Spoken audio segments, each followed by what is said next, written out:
Asia কাপের দলে জায়গা হয়নি ৩৭ পেরোনো স্পিনিং অলরাউন্ডার মাহমুদুল্লাহ রিয়াদের। টেস্ট থেকে অবসর নেওয়া এই ব্যাটার টি-20তেও জায়গা হারিয়েছেন বেশ আগে। বয়সের কারণে রিফ্লেক্স কমে যাওয়া, বাজে ফিল্ডিং, রানিং বিটুইন দ্য উইকেটে ধীর গতি এবং জেতার জন্য ক্ষিপ্ত না হয়ে বরং আস্তে ধীরে খেলে সম্মানজনক হারের দিকে ছোটা, এসব নিয়ে প্রশ্ন অনেকদিন ধরেই। আবার ব্যাটিং পারফরমেন্সও যে খুব উজ্জ্বল এমনও নয়। তবু অবসরে না গিয়ে তিনি আশা ধরে রেখেছিলেন। এর আগে মাশরাফি বিন মুর্তজাও অনেকদিন দলে জায়গা ধরে রেখে নিজের গুরুত্ব হারিয়েছেন। সময় থাকতে সরে না যাওয়ার এই চিত্র কেবল বাংলাদেশে নয়, ভারত ও পাকিস্তানের ক্রিকেটারদেরও রয়েছে। ধুকে ধুকে দলে টিকে থাকার চেষ্টা দেখা যায় উপমহাদেশের বাঘা বাঘা সব খেলোয়াড়ের মধ্যে। পুরো ক্যারিয়ার জুড়ে দাপটের সঙ্গে খেলে যাওয়ার পর শেষ সময়ে এসে বিষয়টি তারা দৃষ্টিকটু পর্যায়ে নিয়ে যান। তবে Australia, New Zealand, south Africa, England, West Indies, এমনকি শ্রীলঙ্কা দলেও এমনটি দেখা যায় না।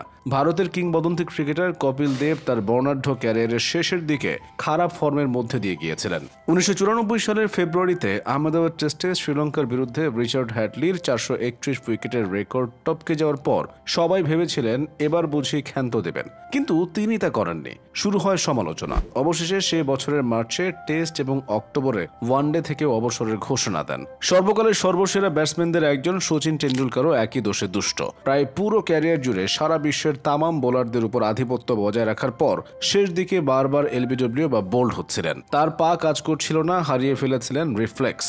শততম সেঞ্চুরি না আসায় ক্যারিয়ার টেনে নিচ্ছেন এমন সমালোচনাও ছিল। প্রায় দেড় যুগ ধরে ভারতীয় পেস বোলিং টেনে নিয়ে যাওয়া জাভাগাল শ্রীনাথ আর টপ স্পিনার অনিল কুম্বলেও সময় মতো থামেননি বলে কথা উঠেছিল। পাকিস্তানে এই তালিকা আরও বড়। বহু খেলোয়াড় তো মাঠ থেকেই অবসরে যেতে পারেন না, বাদ পড়ে অপাংক্তে হয়ে যাওয়ার পর বাইরে থেকে দেন অবসরের ঘোষণা। ৪১ বছর পর্যন্ত ক্যারিয়ার টেনে নিয়ে পাকিস্তান ক্রিকেট বোর্ডের সংবাদ সম্মেলন করে থামার ঘোষণা দিয়েছেন মোহাম্মদ হাফিজ। টেস্ট থেকে তিনি সরে যান আরও ৪ বছর আগে। এরপর ওয়ানডে আর টি-20 ক্যারিয়ার লম্বা করার চেষ্টা। মাঝে মধ্যে বাদও পড়েছেন, তাও অবসরে যাননি। একইভাবে ইউনুস খান খেলেছেন ৩৯ বছর পর্যন্ত। ৪৩ বছর অবধি থামতে রাজি ছিলেন না মিসবাহুল হক। তবে সমালোচনাকে পাত্তা না দিয়ে মাঠে নামলেও মিসবাহর ব্যাটে ছিল না রানের ফোয়ারা। অথচ অস্ট্রেলিয়ার রিকি পন্টিং ফর্ম কিছুটা পড়তির দিকে থাকতেই ৩৭ বছর বয়সে প্যাড আর ব্যাট তুলে রাখার ঘোষণা দেন। ইংল্যান্ডের সাথে ৫-০তে ২০০৭ সালের অ্যাশেজ সিরিজ জেতার পরপরই আন্তর্জাতিক ক্রিকেট থেকে অবসর গ্রহণ করেন শেন ওয়ার্ন। ৩৮ বছর বয়সেও মুড়ি মুরকির মতো উইকেট পাচ্ছিলেন অনেকের মতে সর্বকালের সেরা এই স্পিনার। ২০০৭ সালে থামলেও জাদু কমেনি তার।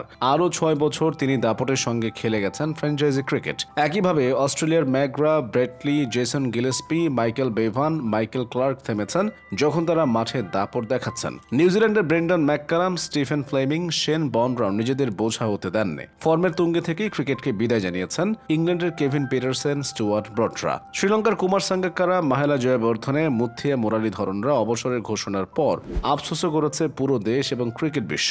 মূলত খেলায় থাকলে যেভাবে আয় আসে, অবসরে গেলে সেটা থাকে না। থাকে না সেই স্টারডম, মিডিয়ার মাতামাতি এবং স্পন্সরদের লাইন।